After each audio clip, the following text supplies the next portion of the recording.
درود پڑھیں محمد والے محمد.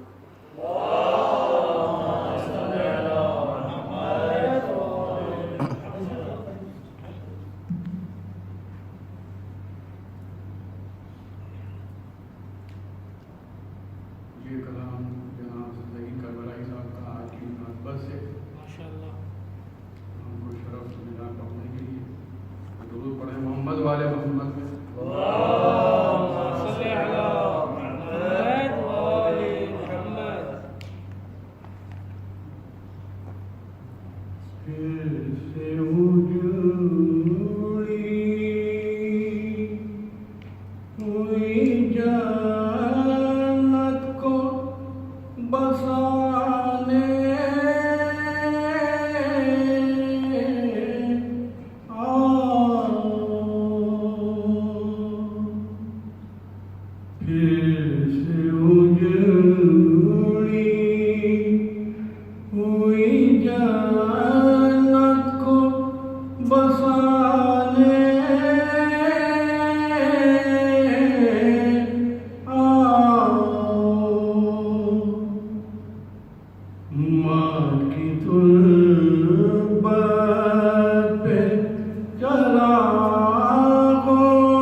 سے اندھیروں کو ہٹا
سنانے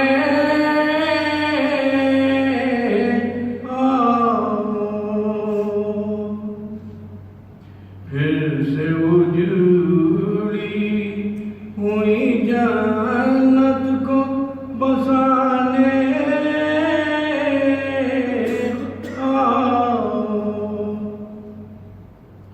ارے منظر آنکھوں سے بہاتا ہے لہو ہر دل کا ہر دھوپ میں بھی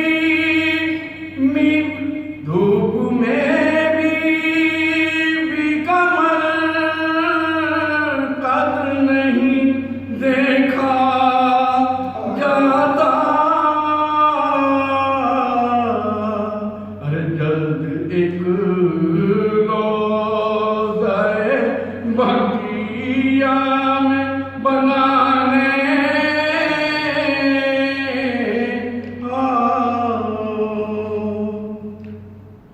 ارے کب تلک پردہ غیب میں یوں ہی روئیں گے ارے کب تلک ماں کی مصیبت پہ بلا تڑپیں گے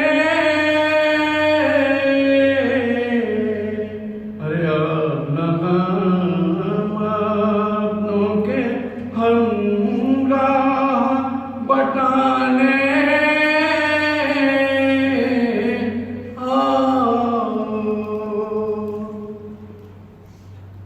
پھر سے اجڑی ہوئی جنت کو بسانے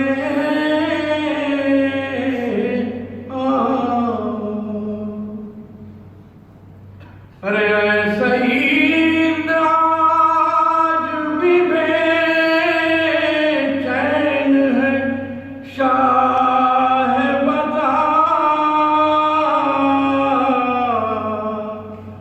سبز گنبد سے لڑی ہوئی آتی ہے صدا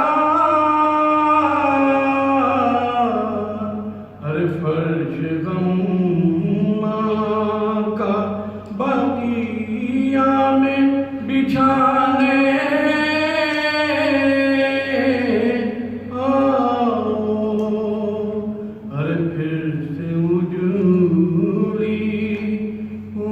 جنت کو بسانے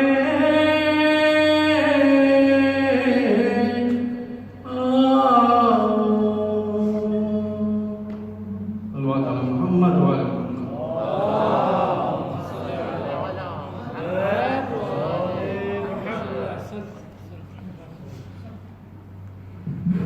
ماشاء اللہ جزاک اللہ اجرکم اللہ شہزادی اس پرسے کو قبول فرمائے آخری حجت اپنی بارگاہ میں اس پرسے کو قبول فرمائے اور رئیس بھائی کی توفیقات میں پروردگار اضافہ فرمائے اور تمام حاضرین جہاں جہاں بھی آج اپنے وطن سے دور ہیں اور مصیبتوں میں مبتلا ہیں بیماریوں میں مبتلا ہیں پروردگار بی بی زہرا سلام اللہ علیہ کے تصدق سے ان سب کی پریشانیوں کو بیماریوں کو مصیبتوں کو دور فرما آئیے حضرات دامن وقت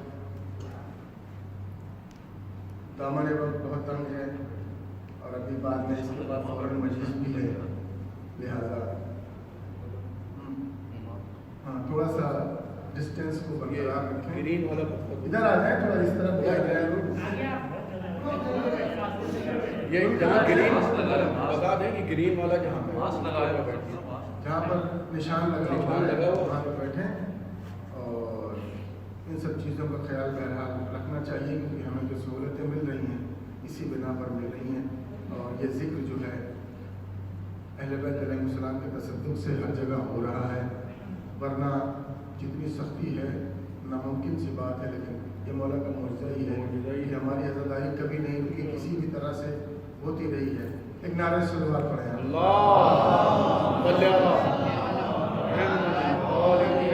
آئیے حضرات دامن وقت پر نظر رکھتے ہوئے میں بس گزارش کروں مسجد خانی کے فرائض کو انجام دینے کے لیے جناب سرور جلال پوری صاحب اور ان کے ہم نوا سے کہ وہ تشریف لائیں اور ایک نعرہ صلوات سے ان کا استقبال کریں.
میدان میں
جب شاہ کم سپاہ کے یاور ہوئے شہید، جب شاہ کم سپاہ کے یاور ہوئے شہید، دل جن سے تھا کبھی وہ برادر ہوئے شہید، عباس قتل ہو گئے اکبر ہوئے شہید، ہاتھوں پر 6 مہینے کے اصغر ہوئے شہید، ہاتھوں پر 6 مہینے کے اصغر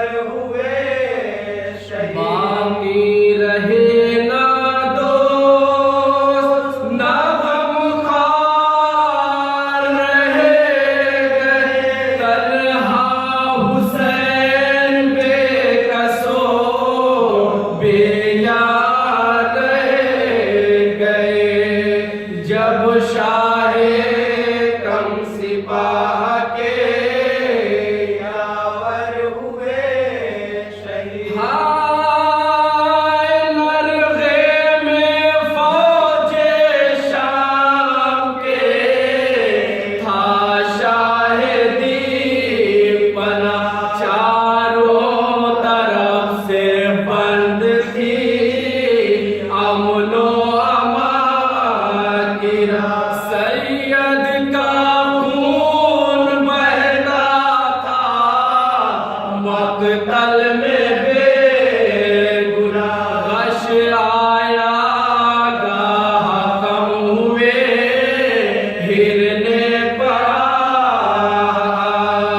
غش آیا گاہ کم ہوئے ہرنے پڑا، لب تشنگی سے خشک رخ پاک زرد، زخموں سے خون جاری تھا اور دل میں درد تھا، جب شاہ کم سپاہ کے یاور ہوئے شہید،